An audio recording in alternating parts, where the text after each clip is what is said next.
Organic ang mga nasa comment section mo, mga trolls. Ay, oo, walang sinabi yung mga troll na yan. Inagahan ko talaga kasi linggo ngayon. O, yun na nga. O, so, ilang taon na nilang sinisiraan si Inday Sara? 4 na taon, 10 taon. Pero ang mga Duterte, namamayagpag pa rin. Sinisiraan nila yung baha sa Davao. Ito pa si General Torre o Nicolas Torre. Masyadong nagrereklamo si Nicolas Torre.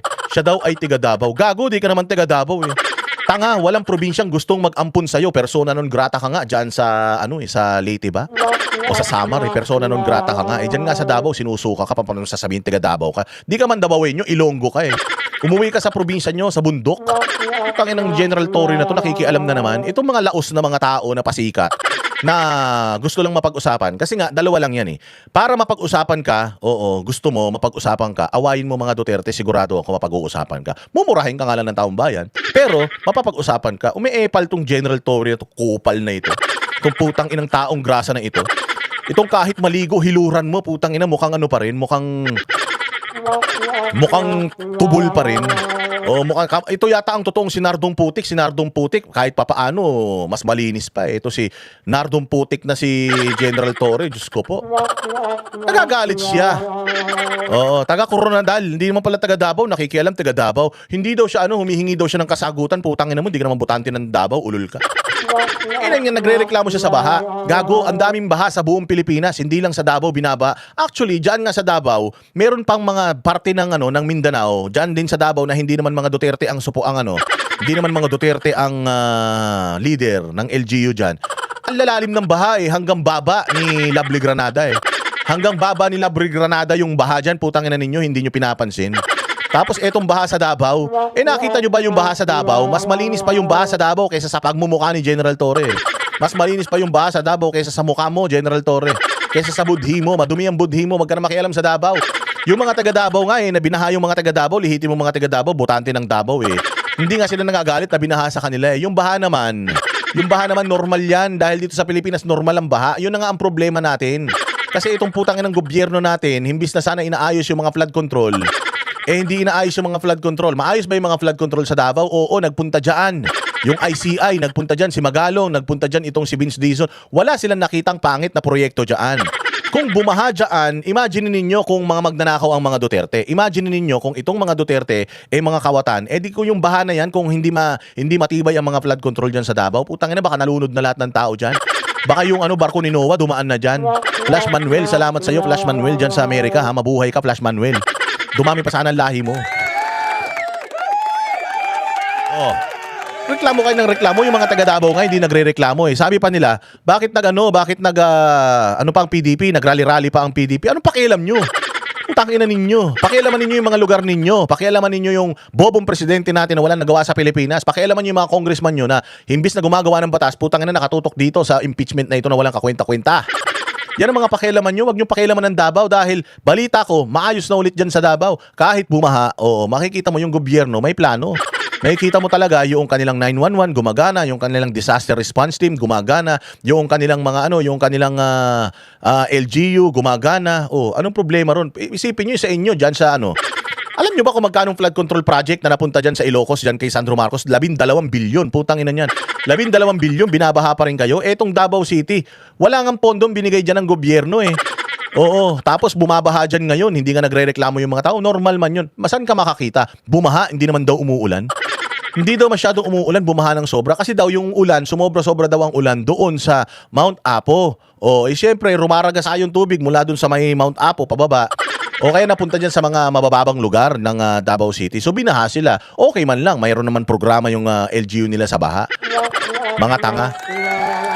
Salamat kay salamat sa'yo, DJ Sitoy, Tagamura. Walang iya Tagamura pala Maraming salamat sa'yo, di ba?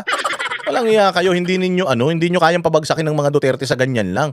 Ngayon lang bumaha sa Davao City ng ganyan eh. At saka kung bumabaha man sa Davao City, umuhupa man kagad dyan eh. Sa Davao may bundok, may dagat. Saan ka naman? Dito nga sa Metro Manila, nakafocus na dito lahat ng pera ng gobyerno, binabaha pa rin eh. Diba? Tingnan mo na lang, yung palasyo na nga lang ng Malacanang, yung likod niyan, puro basura yung ilog dyan. Hindi nga nalilinis, dyan pa yung palasyo. Dyan nga daw sa palasyo, sa vicinity ng Malacanang compound meron daw bentahan ng droga dyan. Hindi nyo nga maayos-ayos yan. Sisilipin nyo pa yung Davao. Huwag nyo ng problema yung Davao. Sigurado ako, 100% mas maayos ang Davao kaysa sa inyo at magkakadayawan na. Pupunta tayo dyan sa Kadayawan, dyan sa Davao. Kita-kita tayo dyan, magdadala ako mga t-shirt. O sino pa? Ito naman si Risa Ontiveros, umaarte din. Sinasabi naman ito ni Risa Ontiveros na mayroon daw siyang death threat. Putang ina, sino naman magtsatsaga sa'yo? Kahit maglakad ka sa iskinita ng 10 oras ng gabi, wala mag-i-interest sa'yo, ma'am. Oo, wala mag-i-interest sa'yo. Wala naman silang mahihita sa'yo. Sinong may gustong pumatay sa'yo?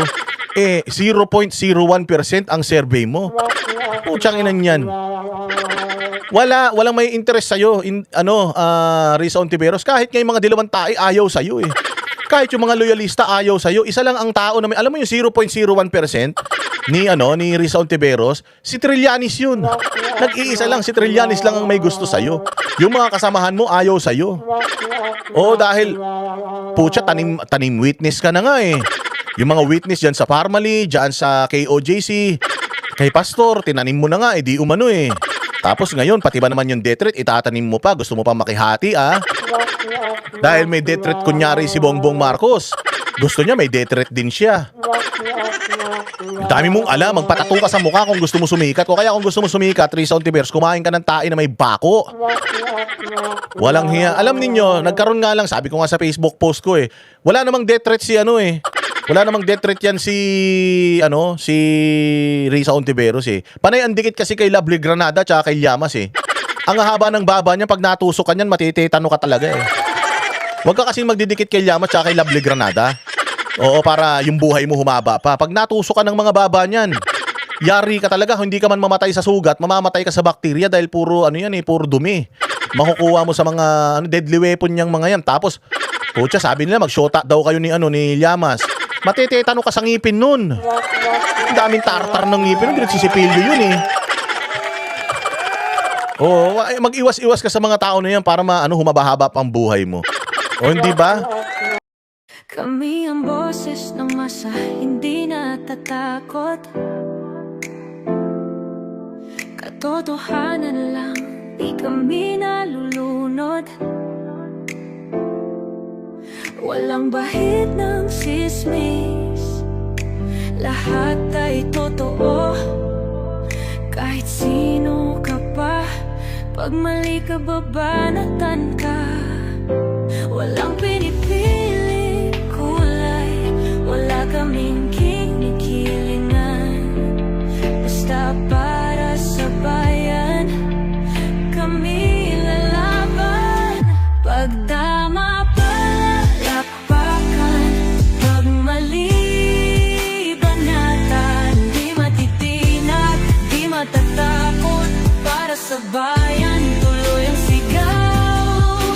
Sa harap ng kamera, walang halong takot. Mga baluktot, lahat kayo'y tutumba. Ang hustisya at totoo, yun lang ang mahalaga. Kahit sinong harang, di kami matitinag. Walang pinipiling kulay, wala kaming kinikilingan. Basta para sa bayan, kami lalaban. Pag tama palakpakan, pag mali banatan. Di matitinag, di matatakot, para sa bayan tuloy ang sigaw. Kung nasa tama ka, ikaw ay aming kasama. Pero pag mali ka, handa ka na bang mabasag? Banateros kami, walang inuunan. Dahil bayan muna, bago ang sarili.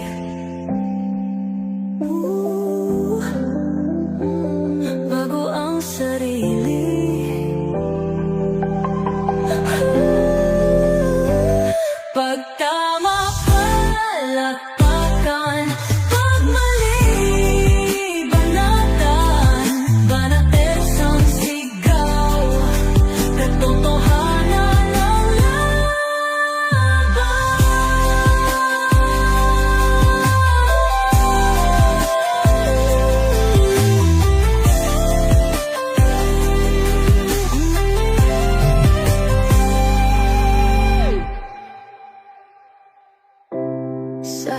harap ng kamera. Walang